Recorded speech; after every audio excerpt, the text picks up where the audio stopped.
Shalom pendengar yang dikasihi dan mengasihi Tuhan Yesus Kristus. Berjumpa lagi dengan saya Cynthia dalam waktu teduh. Marilah kita menyiapkan hati kita untuk mendengarkan firman Tuhan. Kiranya hikmat dari Allah Bapa yang memampukan kita untuk mengerti firman dan melakukannya dalam kehidupan sehari-hari kita. Renungan harian hari ini berjudul Ditulis dengan Darah. Nats pembimbing hari ini diambil dari Galatia 6 ayat 14. Demikian firman Tuhan. Tetapi aku sekali-kali tidak mau bermegah selain dalam salib Tuhan kita Yesus Kristus, sebab olehnya dunia telah disalibkan bagiku dan aku bagi dunia. Bacaan Alkitab hari ini diambil dari Galatia 6 ayat 11 sampai 18. Demikian firman Tuhan. Lihatlah bagaimana besarnya huruf-huruf yang kutulis kepadamu dengan tanganku sendiri. Mereka yang secara lahiriah suka menonjolkan diri, merekalah yang berusaha memaksa kamu untuk bersunat hanya dengan maksud supaya mereka tidak dianiaya karena salib Kristus. Sebab mereka yang menyunatkan dirinya pun tidak memelihara hukum Taurat, tetapi mereka menghendaki supaya kamu menyunatkan diri agar mereka dapat bermegah atas keadaanmu yang lahiriah. Tetapi aku sekali-kali tidak mau bermegah selain dalam salib Tuhan kita Yesus Kristus, sebab olehnya dunia telah disalibkan bagiku dan aku bagi dunia. Sebab bersunat atau tidak bersunat tidak ada artinya, tetapi menjadi ciptaan baru itulah yang ada artinya.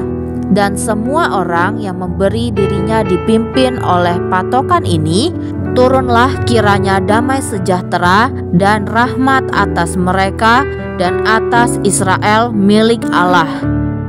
Selanjutnya, janganlah ada orang yang menyusahkan aku, karena pada tubuhku ada tanda-tanda milik Yesus. Kasih karunia Tuhan kita Yesus Kristus menyertai roh kamu saudara-saudara. Amin. Di tengah puing-puing tabrakan kereta Metrolink, petugas pemadam kebakaran dari stasiun 27 Los Angeles menemukan sebuah pesan yang membuat mereka berlinang air mata. Seorang yang selamat dari tabrakan itu karena berpikir akan meninggal, menggunakan darahnya sendiri untuk menulis pada bangku di depannya bahwa ia mencintai istri dan anak-anaknya. Biasanya kita mengatakan ditulis dengan darah dalam makna yang kurang harafiah. Hal itu biasanya menunjukkan kesediaan untuk menjamin kata-kata yang kita ucapkan dengan hidup kita.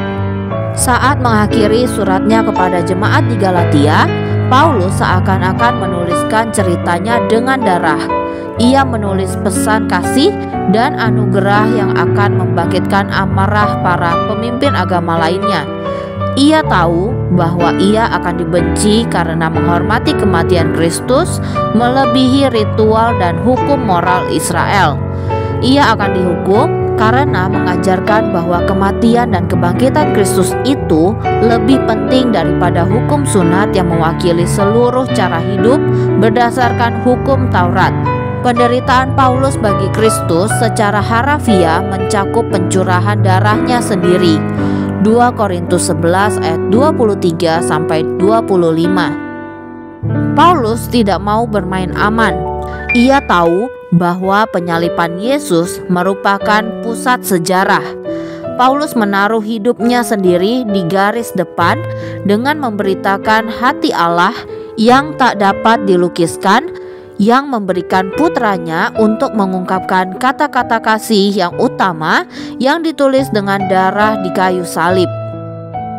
Bapa menulis kalimat ini di atas salib penuh aib celah dengan tinta darah pena surgawi, dalam nama Yesus diampuni.